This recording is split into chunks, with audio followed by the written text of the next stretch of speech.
triggered the construction of a new facility, which would end up becoming the state's new penitentiary. The new state pen would be commissioned on April 20th, 1956, and New Mexico Governor John Sims, having expensed its budget at around $8 million, proclaimed it was, quote, among the most advanced correctional institutions in the world. The layout of this new facility featured a center square-shaped building which served as the main portion of the prison. The administrative wing was featured up front, and then there was a large courtyard in the middle of this square structure. On the other sides of the building were the gymnasium, the kitchen, and the dining area, among a number of offices and hallways. On one side, in a series of buildings resembling two connected letter H's, were some of the dormitories and cell houses. This included dormitories A, B, C, D, E, and F. Dormitory C was later turned into the education unit. This side of the prison also featured cell houses 1 and 2. On the other side, in a similarly shaped structure, were 4 cell blocks 3, 4, 5, and 6. This also included the hospital and psychology units of the prison. At the time of its construction, the New Mexico State Penitentiary was among the best in the nation. However, as the facility began to receive inmates well beyond its capacity, and state funding began to decrease, this facility aged very quickly and very poorly. Within 2 decades, the institution was worn down, out of date, and in desperate need of new leadership. The first warden of the New Mexico State Penitentiary, J.E. Baker, was a well-respected veteran of the state's Department of Corrections. His tenure as warden was marked with a near excess of federal funding, which was put towards incentivizing good behavior. This included things like educational programs, work study, and much more. Warden Baker had a reputation for being fair, and was relatively well liked by his staff and inmates. Among his ranks was a young man named Felix Rodriguez, who would quickly become one of the most infamous figures in New Mexico prison history. Rodriguez had served in the United States Army during the Korean War, then returned stateside and applied for a job as a prison guard. There, he became known as part of a clique called the Santa Fe 11, a group of prison guards and officials that would later rise in the ranks and end up joining and leading various components of the state's corrections department. Rodriguez worked for the original New Mexico State Pen as a guard, and was then promoted in quick succession, from guard to lieutenant, from lieutenant to captain, then captain to associate warden, and then from associate warden to deputy warden in 1957. A little over a decade later, in 1970, Felix Rodriguez succeeded J.E. Baker as the state penitentiary's warden, having earned himself a reputation as an official that was fair to inmates, but also known to hold grudges. One of his major overhauls came with the implementation of a snitch network, which gave rewards, such as access to the aforementioned educational programs, to those that snitched on other inmates. However, those that refused to cooperate, such as those that wanted to serve out their sentence, avoid prison drama, and go home, were then punished. They were often labeled quote-unquote snitches and held in solitary confinement for a time, the hole, as it was known, before then being transferred to cell block 5. There, they would have to endure vicious beatings and sexual assaults at the hands of the violent lifers. A criminal investigation was launched into the tenure of Warden Felix Rodriguez in 1975, ultimately highlighting the rampant drug use found inside the prison, as well as the countless safety issues presented with his network of snitches. Following this investigation, Rodriguez was removed as warden, but what followed was a string of sycophants that followed his direction, and aspiring visionaries that lacked the necessary conviction to enact wholesale change. Ralph Aaron was a lifelong federal warden who was not used to the distinct personalities of the New Mexico prison system. In particular, Felix Rodriguez, the charismatic ex-warden that had been removed from his position and then failed upwards into the Department of Corrections, supervising the prison system from his office at the state capitol. Ralph Aaron had none of Rodriguez's charm and tried to clamp down on the security issues inside the state pen. In particular, he did away with any incentive programs, such as the educational and work programs, which offered inmates a hope of a better future and a temporary escape from their day-to-day survival. This turned out to be a colossal failure, and Aaron resigned from his position after only 6 months. But right before being able to hand-pick his successor, in came Clyde Malley, an acquaintance of Aaron's that continued his established drug-news response. The educational and work programs were permanently discontinued, and all inmates were removed from administrative positions. This meant that all of the prisoners were now just that, prisoners. They had nothing to preoccupy their time, and, as you can imagine, this led to a lot of dissent. Malley's tenure as warden saw more than a dozen escapes, due to existing security procedures, and Malley himself became critical of the prison staff he had inherited. He openly critiqued the lax security measures, at one point calling an escape attempt, quote, a complete breakdown of security, established procedures, misinformation, lack of responsible leadership, and general chaos. In 30 years of corrections, I have never witnessed such a total breakdown of prison practices. In June of 1976, Warden Clyde Malley oversaw a sit-in which prisoners refused to go to work, where they earned pennies on the dollar, as well as refusing to go to their meals. Some of the organizers had typed out a list of grievances with the prison system, which included an oppressive administration, an infestation of rats and cockroaches throughout the facility, rotten food, and broken toilets. In response to the sit-in, a total lockdown of the prison was ordered, and, inside their dormitories, inmates proceeded to completely tear apart the dorms themselves. Over 500 inmates participated in this act of rebellion, and ultimately, 4 out of the 5 dormitories were completely trashed, requiring extensive repairs. These prisoners were then forced out of their cells and dorms with pepper spray and tear gas. Then, the 500 to 600 participating inmates were forced to strip naked before being marched 20 to 30 at a time through a corridor for interrogation. This was done in an effort to find the organizers of the strike, presumably for punishment, and when the participants refused to talk, they were then marched naked down to the gymnasium, where they had to walk through a gauntlet of guards and staff members that beat them with axe handles. It was noted that even the prison chaplain participated in this, eventually earning the nickname Axe Handle from prisoners. Clyde Malley refused to hear out the list of grievances listed by the inmates, instead choosing to clamp down on the organizers of the sit-in. When he found out who had organized the protest, he stuck them in segregation cells for months at a time, an act that is now deemed cruel and unusual by the federal justice system. Ultimately, Malley would resign in 1978, less than 3 years after his appointment. He was succeeded by a man named Jerry Griffin, who had previously been the warden of a minimum security prison in Roswell, New Mexico. Griffin worked alongside his newly appointed deputy warden, Robert Montoya, who was actually one of the original Santa Fe 11, alongside former warden Felix Rodriguez. Montoya and Rodriguez were actually close friends, and it soon became public knowledge that Montoya was running the day-to-day operations of the prison, while Jerry Griffin served as a more ceremonial warden to appease the state's congressional leaders. Under this administration, the snitching network of Felix Rodriguez was reinstituted.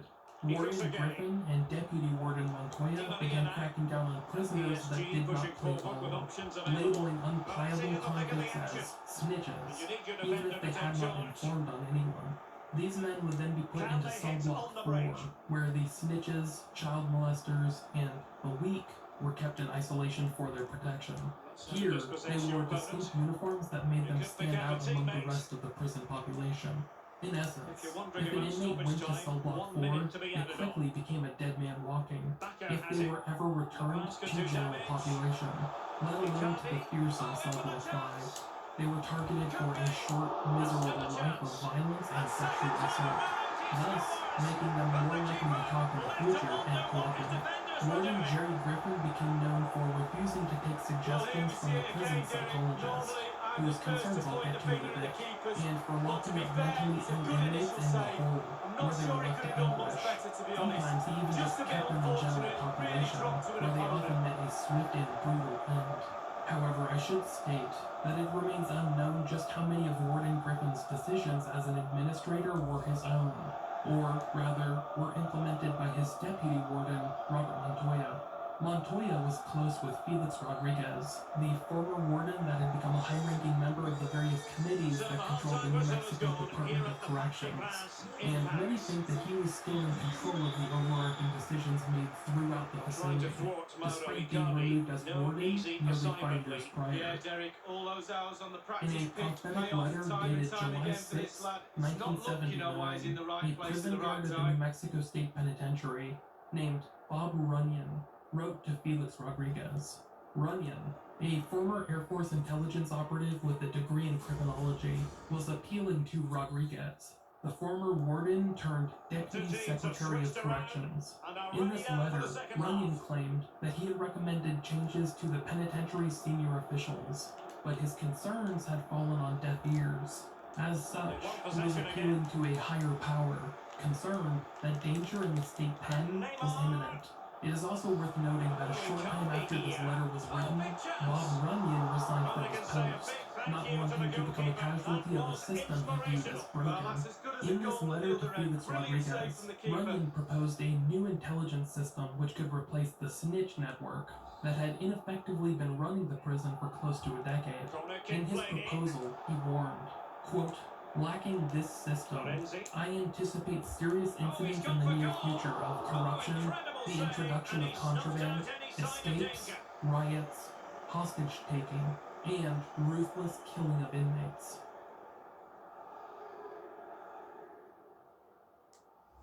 Later that year, 1979, a report was published calling the New Mexico State Penitentiary, quote, "one of the most poorly administered prisons in all of America."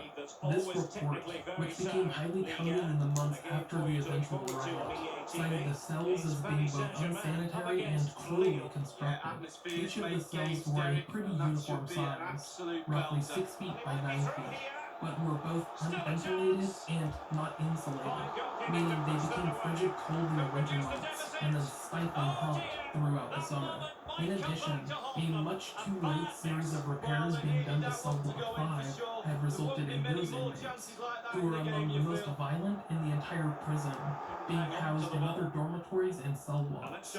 This resulted in not only an extreme case of overcrowding, with multiple inmates having to sleep on the floor, save any blankets or pillows, but a rampant spread of violence, sexual assault, and overall tension. To make matters worse, the prison itself was becoming run down and downright disgusting. Many of the inmates' toilets had been broken for weeks, if not months, and would simply not flush. In addition to making each cell a nightmarish mix of overcrowded inmates stuck with the aroma of feces, rats and cockroaches had infested the cells.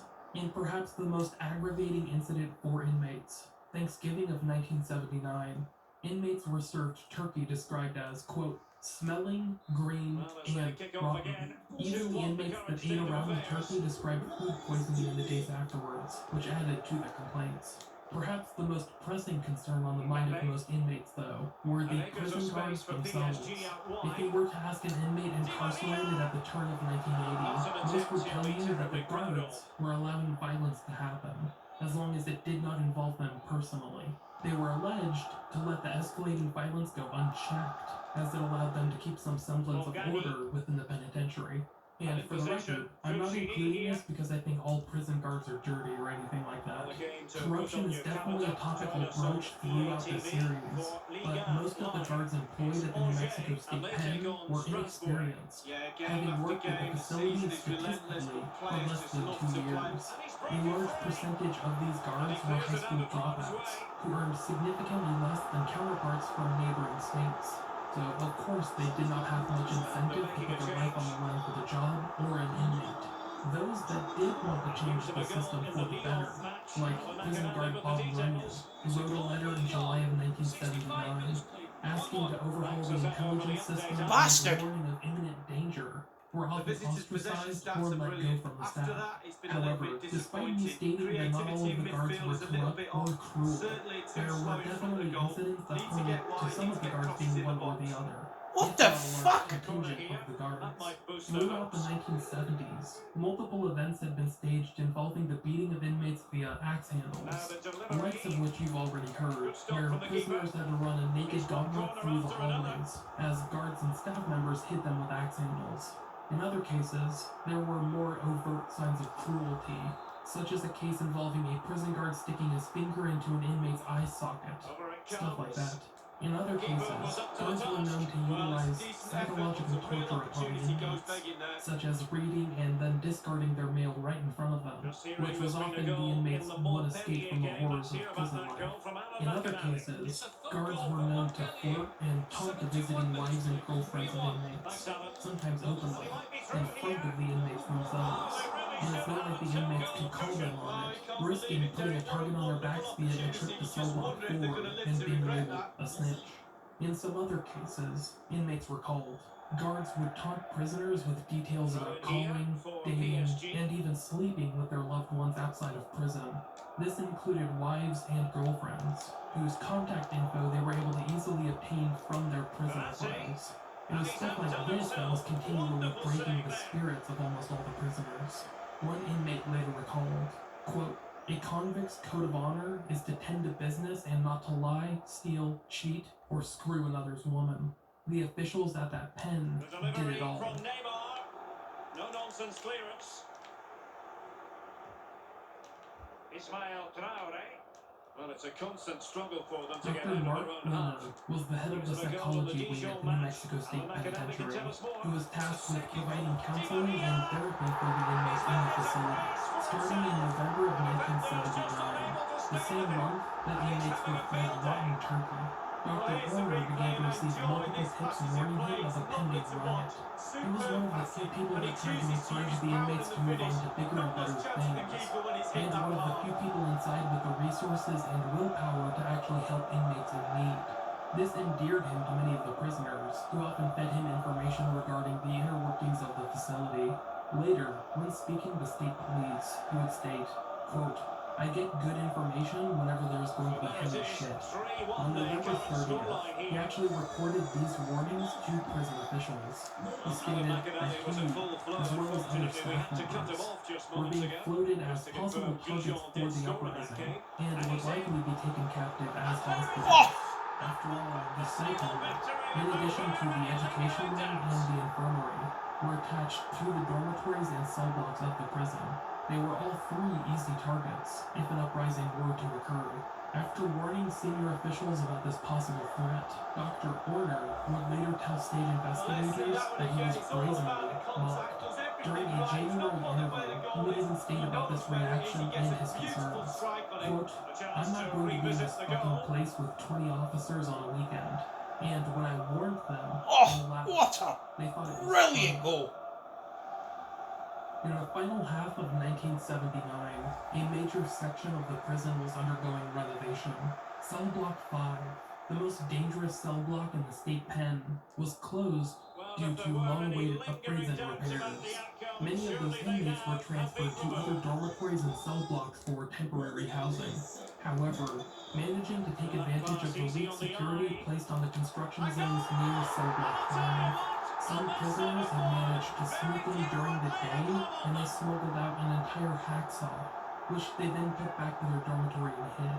On December 8th, 1979, a Saturday, 11 inmates took advantage of a sleeping guard to make good on an escape plan.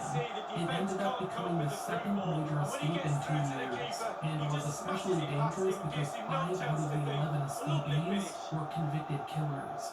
Thankfully, all of the escaped inmates would be recovered in the ensuing days and weeks, but the only people to face any punishment for the escape were 2 tower guards that were fired.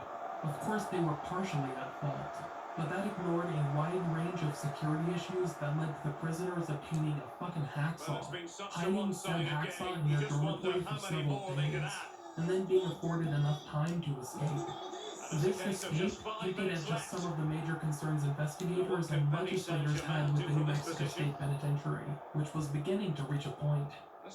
In the coming weeks, a report was published, which critiqued the prison's security regulations and standards, or rather, a lack of them, but ultimately changed to nothing. A quote from this report read as follows: "We cannot afford to wait for another major incident and hope again that our resources resources and planning will come together before the situation And the becomes referee has critical. deemed that an additional 4 minutes are in order. Following the December escape attempt, paranoia was at an all-time high from the prison He's staff. beaten his man The escape comprehensively. had put an embarrassing Unable to blemish keep on the the ball. track record of both Warden Jerry Griffin and his deputy 1 warden, minute Robert remaining. Montoya. A Oh, search he's of the through here. dormitories and cell blocks produced no further tools or Absolutely nothing weapons, wrong with the and idea, but as no days end turned into product. weeks, the state pen began to slip back into normality. And by normality, I mean the same uncomfortable, tense environment that Really had been good blow. And festering for there's the final years, whistle, and we aided can by confirm a overcrowding, victory for Paris unsanitary and unsafe Saint-Germain. conditions Lee, how left did you see the untreated, performance? and a Oh, building being monitored by potent its up staff front that gives was you a paid great too little chance to in any actually game, care. and they were As the certainly that shock of the today. escape Sharp, began to wear clinical, off, and a number exciting of to watch for preventative sure. measures were not taken, if It's not always an forgotten enjoyable entirely. experience watching By Nail later on Lee estimates, Dixon. the Your riot verdict on his control performance? grills separating Well, each clearly the dormitory difference from the between main the two corridor sides were today. left 2 unlocked goals, for a anywhere really good between 5 performance. and Ran 7 into the months, channel, did a everything time right. period that Absolutely preceded died the out escape there. attempt and then the eventual riot. This points to a lackadaisical effort by guards, who simply could not be bothered to lock the doors behind them when they did their regular security checks. In addition, 2 of the penitentiary's riot control gates were left unlocked, which was made all the more dangerous when the central control booth, the part of the prison that acts essentially as the brain of the prison complex, was given blind spots. I mean that And literally. there it is. New That shatterproof will prove the glass seal left of blind victory spots if for there were prisoners any to lingering exploit. doubts. And perhaps most horrifying of all, it was found that this shatterproof glass was actually Oh, not shatterproof. I'm not joking either. look at When the that. glass Top arrived, bins. staff tested the glass and found that it was easily broken by brute force. A fact that they would simply try to hide while they waited for the originally ordered shatterproof glass to arrive at the facility. These conditions would point to a state building in disarray, but this was surprisingly business as usual in the New Mexico State Penitentiary.